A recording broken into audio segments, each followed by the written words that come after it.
มีแต่นี่แหละเนาะมันกะถามว่าเวียกยากบ่กะเติบหนึ่งอยู่ทุกคน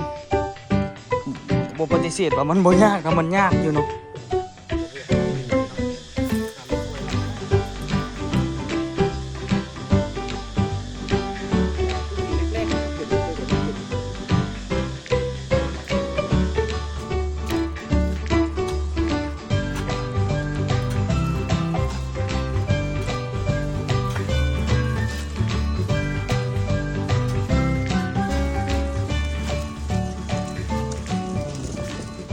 เศร้าทุกคนเนาะสบายดีตอนหาว่าตื่นนอนทุกคน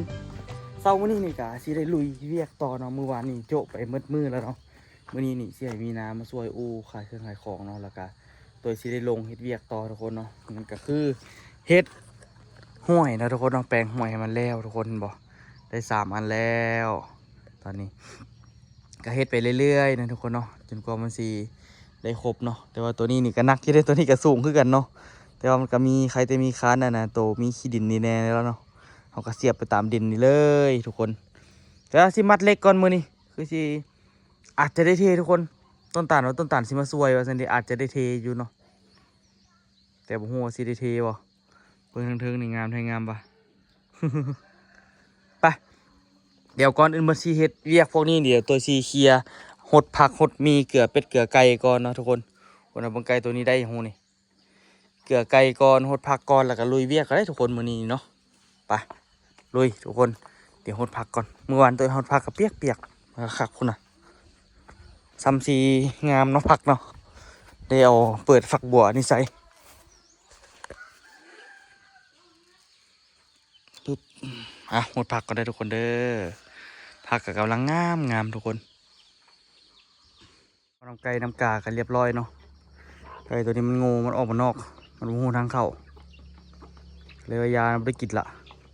ไข่ประตูให้เข้ากับบ่เข้า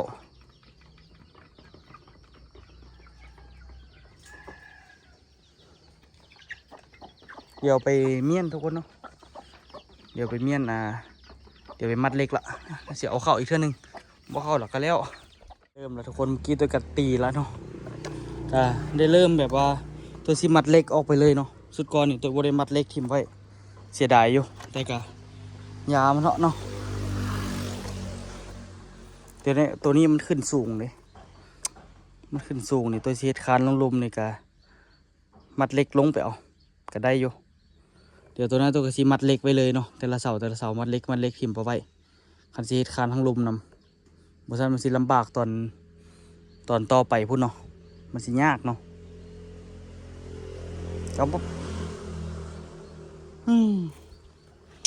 คิดอยู่เดียวมันสิคานพื้นตัวนี้ระดับมันต้องระดับเดียวกันบ่หรือว่าเฮ็ดแต่คานถึงก็ได้ล่ะทุกคน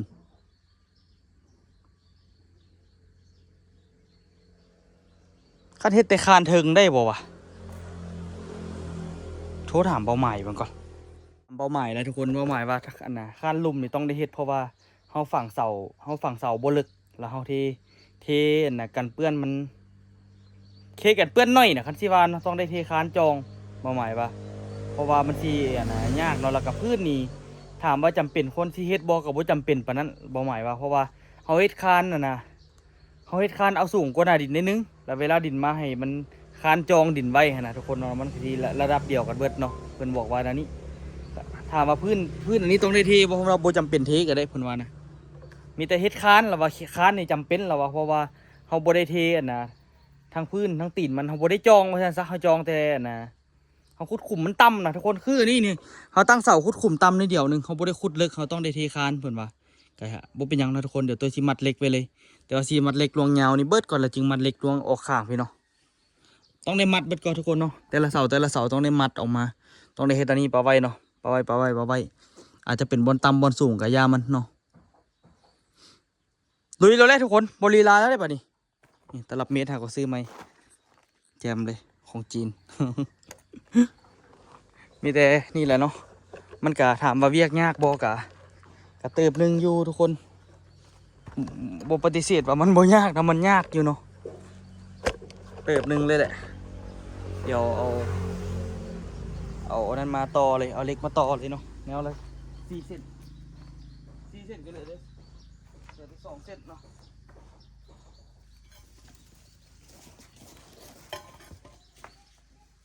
คันมัดเล็กอันนี้แล้วเบิดนี่โอ้ยเทบุยเทแท้มันยากวอกะแต่ยากอยู่แต่กับบริยากยิ่งปานใดเนาะ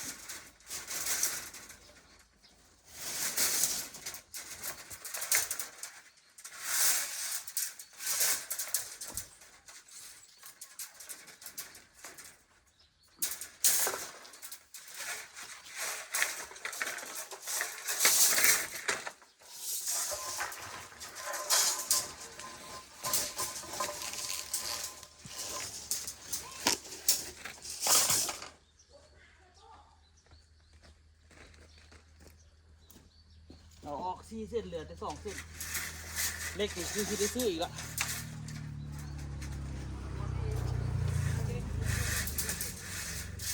ตัวข้างละ2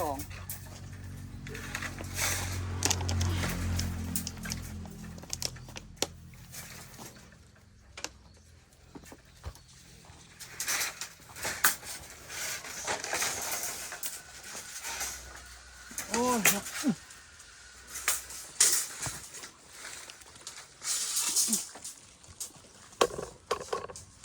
เฮ็ดคนเดียวสิยุ่งๆแน่ทุกคนเนาะ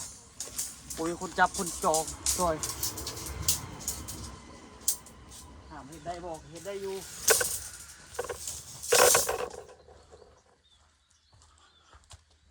คือตัวนี้ตัวเฮ็ดมวยยงซุนให้เบิ่งทุกคนเฮ็ดนะซามูไรเขาสิงให้เบิ่งขอไหว้ครูก่อนเด้อ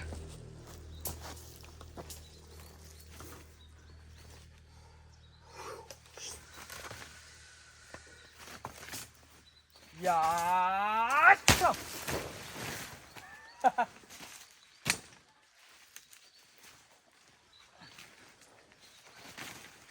ต้องได้ตัดนะทุกคนเนาะ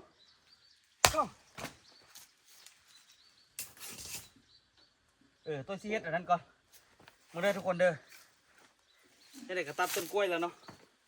ตัวซีเฮ็ดอ่ะนะตัวซีเฮ็ดน้ำกินดีกระเพาะเนาะอันนี้ทางเด้อหลังจากที่เราตัวเห็นอยู่ในคลิปเนาะเราเห็นอันนี้ปุ๊บจิ้มเอาน้ำจิ้มเอาทางกลางออกเนาะ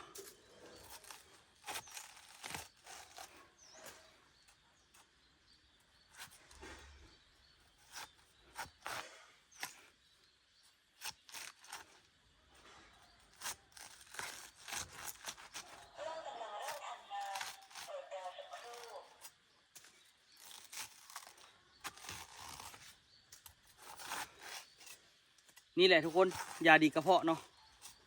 หลังจากนั้นนี่น้ำก็สิค่อยๆขึ้นมานี่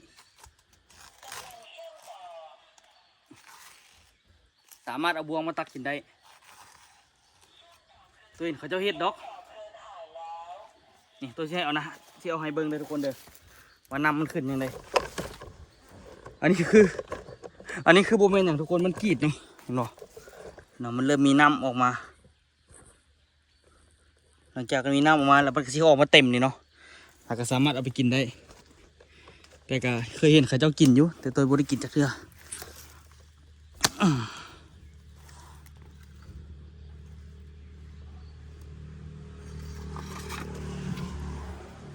มัดเล็กบัดนี้ทุกคนเดี๋ยวต่ออันนี้ก็ได้ขุดออกเลยแต่ว่าจักหน่อยก่อนก็ได้หาเบิ่งผลผลิตเขาก่อนเนาะรอดย้อนต่อ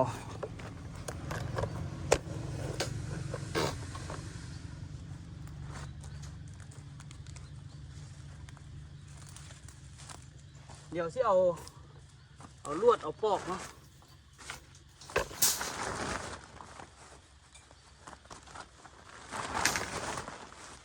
อันนี้เป็นลวดที่ตัวขดไว้แต่แรกๆคน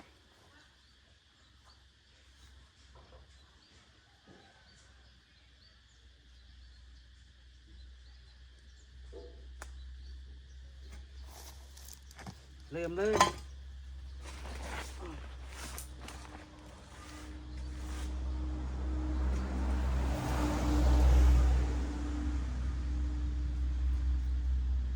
มันสามารถต่อกันได้เมิดนะทุกคนพวกนี้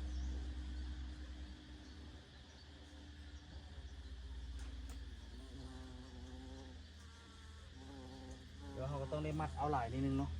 เพื่อให้มันแน่นเส้นหนึ่งมัด3-4 อันแล้ว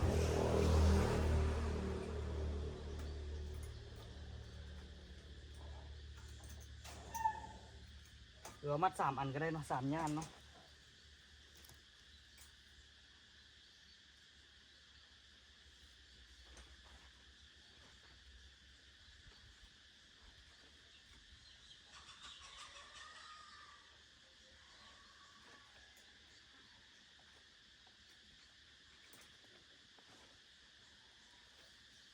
บ่คิดเลยทุกคนว่าตัวเองสิมาฮอดจุดนี้ประเทศใดจุดที่เฮ็ดอย่างเองคนเดียวแต่ก่อนสิเฮ็ดอย่างก็ได้เพิ่งพอเพิ่งนั่นเพิ่งนี่แต่เพิ่นมาช่วยเฮ็ดเดี๋ยวนี้นี่คือตั้งแต่เฮ็ดเงินหลังนี้แล้วก็รู้สึกว่ามันก็มีประสบการณ์นะทุกคนเนาะพอเฮ็ดนั้นเฮ็ดนี่ก็กล้าเฮ็ดคนเดียวมันก็มันก็พอเข้าใจเรื่องเวียกก่อสร้างเนี่ยแหละทุกคน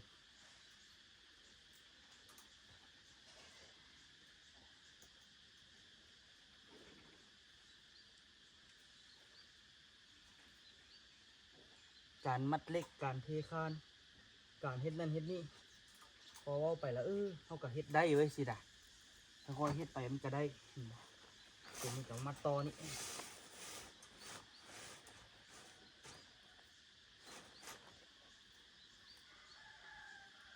เฮ็ดไปเฮ็ดมาทำไปทำมาโอ้เขาก็เก่งเนาะสินะ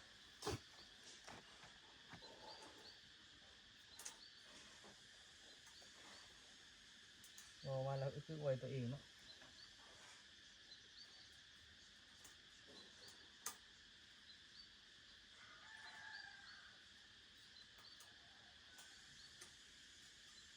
บ่ฮู้ว่าสิแล้วตอนใดฮู้นี่หวังว่าอยากให้มันแล้วตอนสวยนี่แหละแล้วฮอดท่านเส้นต่อไปกับพอดีสุด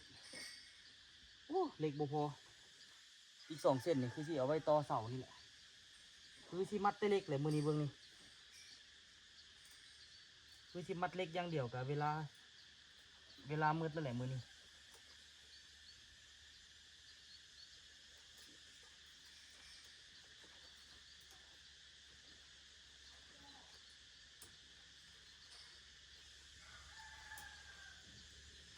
เดี๋ยวให้อุคัมไปซื้อเล็กกันนะซื้อเล็กอันนี้มาเพิ่มคือสิได้เอามาจากอันนี้ก็4 เส้นเป็น8 เส้น8 เส้นก็เป็น8 เส้นเป็น16เอามาอีก10 เส้นพุ่นแหละ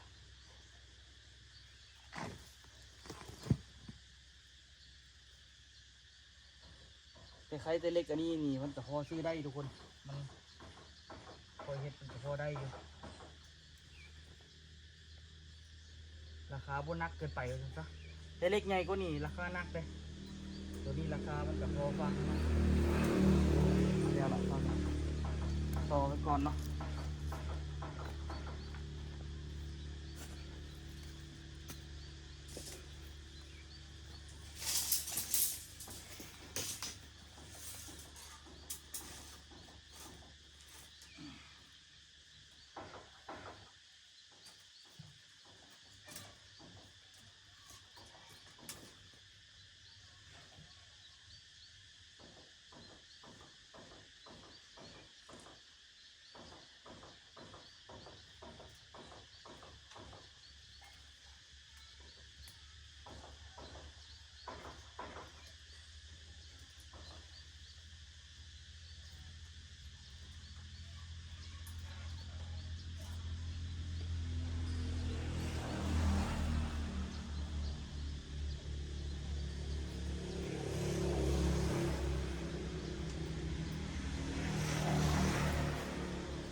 เดี๋ยวตัวมัดเล็กยาวๆก็ทุกคน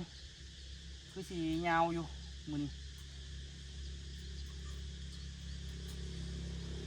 มันห่อนหลายก็เอาคันห่มเนาเอามากั้งเนาะเขามีคันห่มเนาอยู่อันหนึง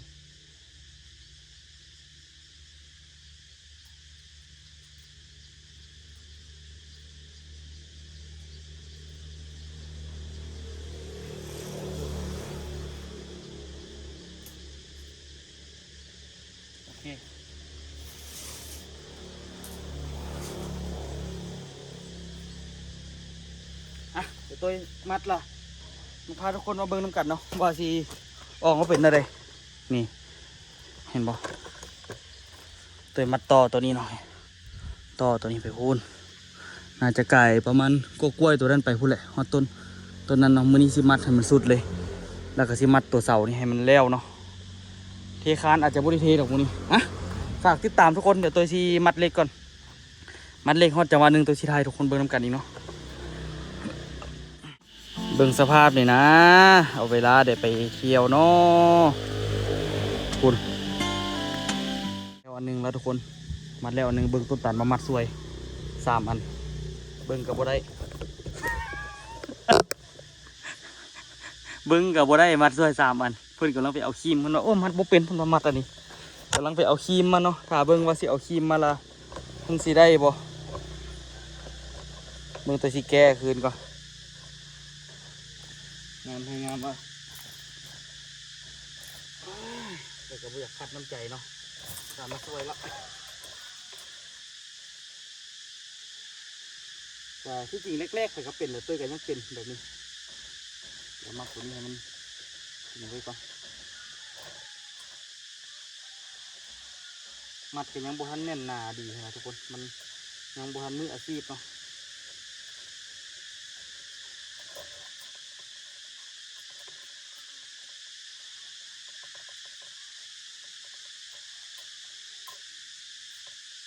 มันตอนกำลังไปเอาครีม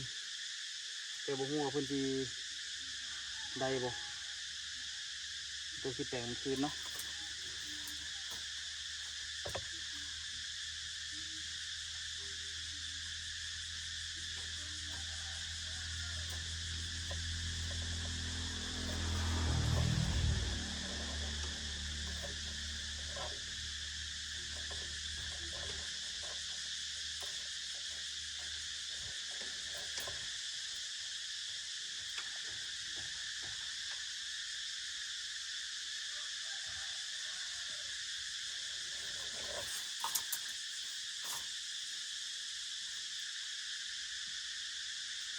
ต้นตาลทำไม่ให้จังหวะตัวที่ถึกมันตัวมันงอซ้ำเนาะ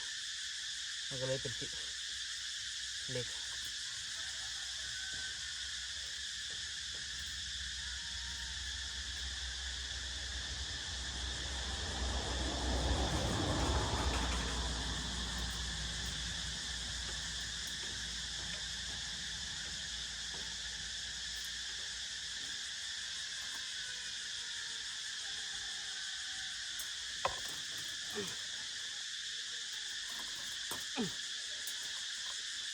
เดี๋ยวแก้ไขของต้นตาลมันโอ้ยเลยกิโลขนาดเลยน่าจะกับมีไป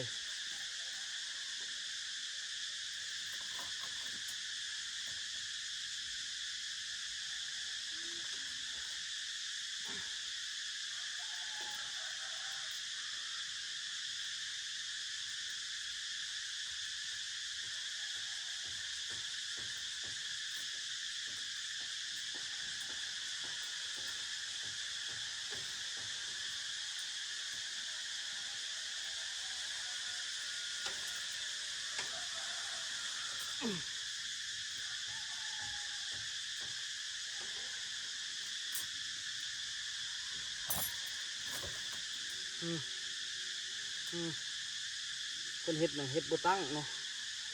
มัดบ่ทันได้ไปบนไม้ละ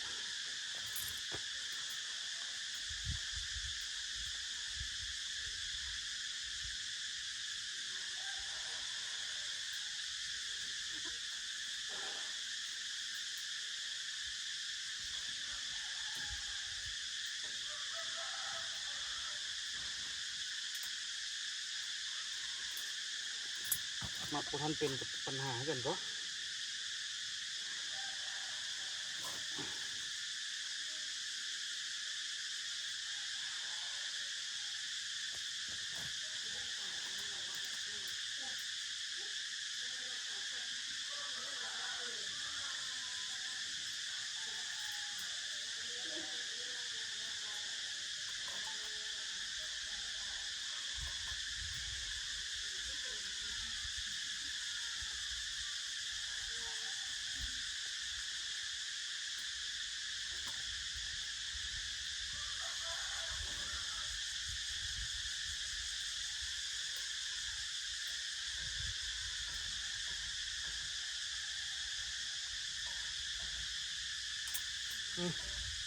งานแก้ขวดนึงนี่ก็นี่แหละ เดี๋ยวแปลงก่อนทุกคนเสียบเหล็กเวลาสุดนี่สุดก่อนบริเสียบเหล็กเลยตายวันนี้สิมาตีแบบละตีแบบเพื่อที่เทคานทุกคนต้นตาลมามันเรียบร้อยละตีแบบกับบริยากยิ่งหรอกดูดิ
จะมาจากแบบอะไร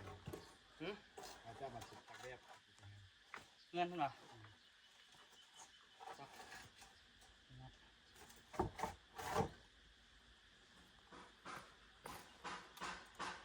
ไม่นี่บดีปะไหนหรอกคือเพชรพื้นก็ได้โอ้นี่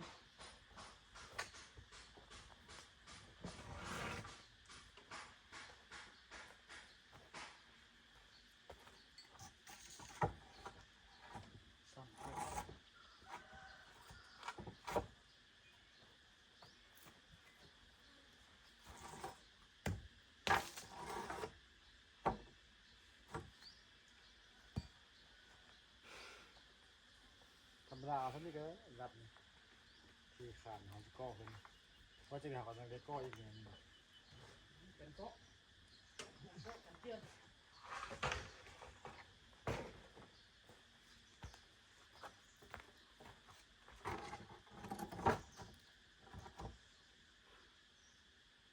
ไม่กับโตสั้นโตยาว หืนเนาะสิ้นเรื่องไอ้ตัวยาวซะเลยตัวยาวซะตัวแผ่นไก่พุ่นเลยนะไก่เศร้าพุ่นเลยนะเล่นด้วยโตก็ได้เอาไก่คานละดิ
นสุดล่าง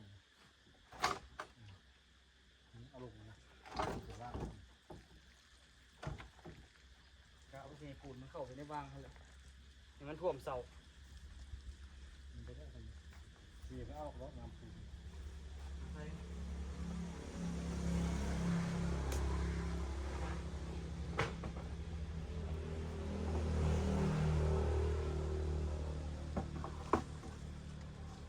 ตัวนี้เอาออกก่อน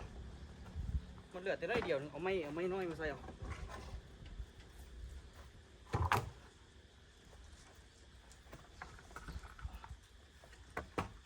นี่ประกอบแบบแล้วทั้งหมด3อันทุกคนเนาะเดี๋ยวเปิดน้ำหดก่อนเปิดออก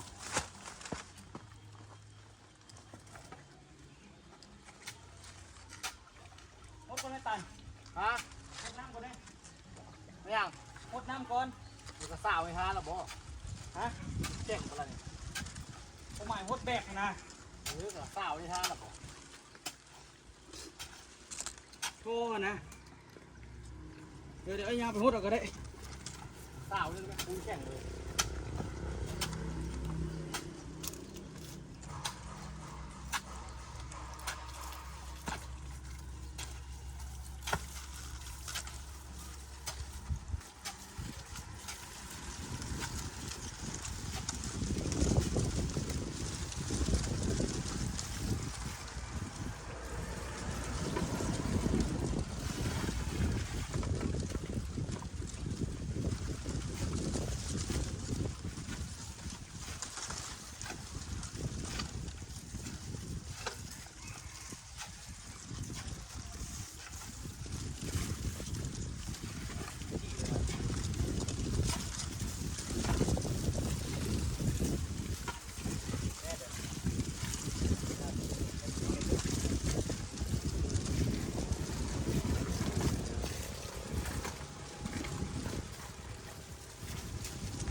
หดไว้เสร็จแล้วแกนี่ก็ได้เดียว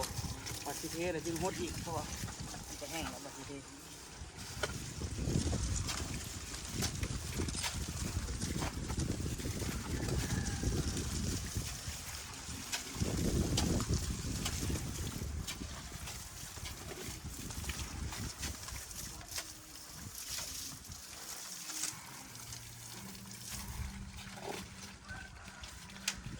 สูงเติบอยู่แถวนี้ก็ได้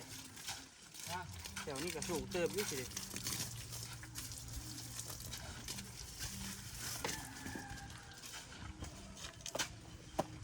คนมาล่ะคือว่าใครทุกคนเลยมันก็สิไว้ขึ้น ในหลายระดับเติบ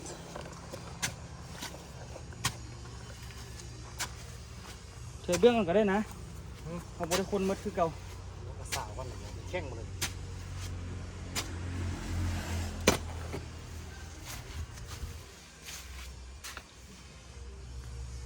นั่นกองฝุ่นที่กายมีแต่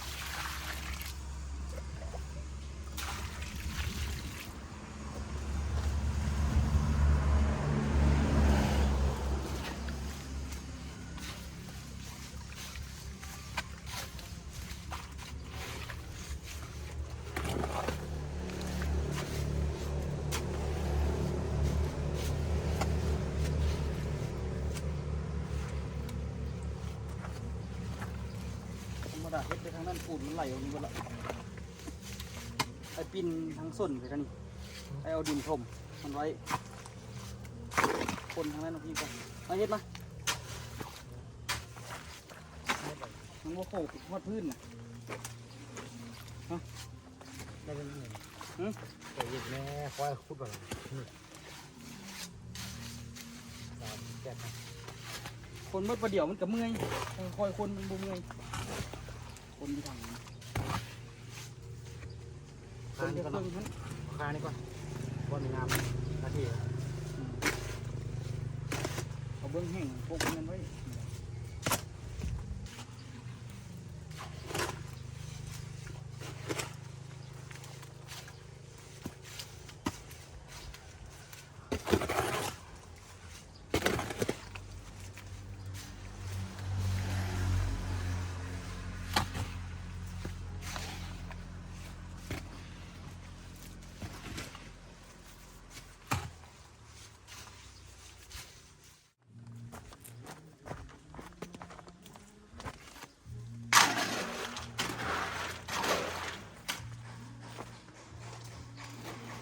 2 คนแล้วคือว่าน่ะเรียกเราหลายขนาดทั้งจักสมปูนจักคนหินจักยอตีแบบปัดที่โลกกับสาย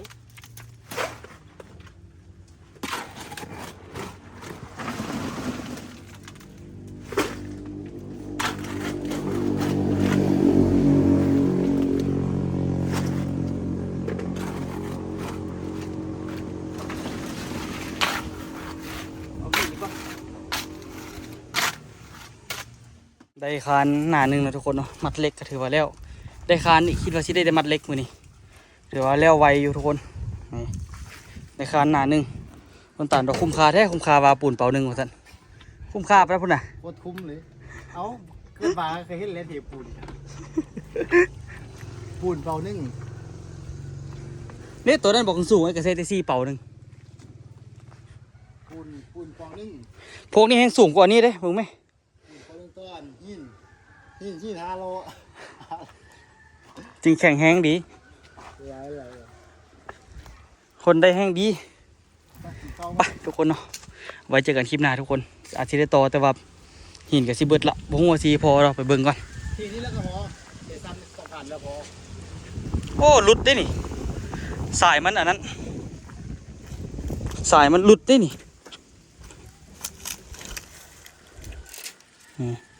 มันถึกไม่ดันลงต้องประมาณนี้แหละ ขาได้เป็นเป่าเมื่อคัน งานอยู่ปูนหินกับซีบพอแล้วทุกคนเขาแล้วบุ้งว่าซีพอพอ3 คันนี่แต่กับซีก็ค่อยๆต้อมเอาไปท่ารถค่อยๆต้อมเอาเนาะมึงหินกระปิกกระปอยแล้ว3 คันนี่แหละกับประมาณวันที่20 ปลายไปแหละถึงจะได้เฮ็ดอีกเบิดงบเนาะนี่เบิดงบอีหลีถ้าอันนี้แล้วเราก็ถ้าเงิน YouTube ออกเนาะจังว่ากันไหมบาดนั้นเนาะค่อยๆเฮ็ดไปนี่แหละทุกคนเป็นไงไว้เจอกันคลิปหน้าทุกคนสบายดีเด้อมาทุกคนมอนทำสกินไม่มีล้างเลยเหรอบ่ล้างเลย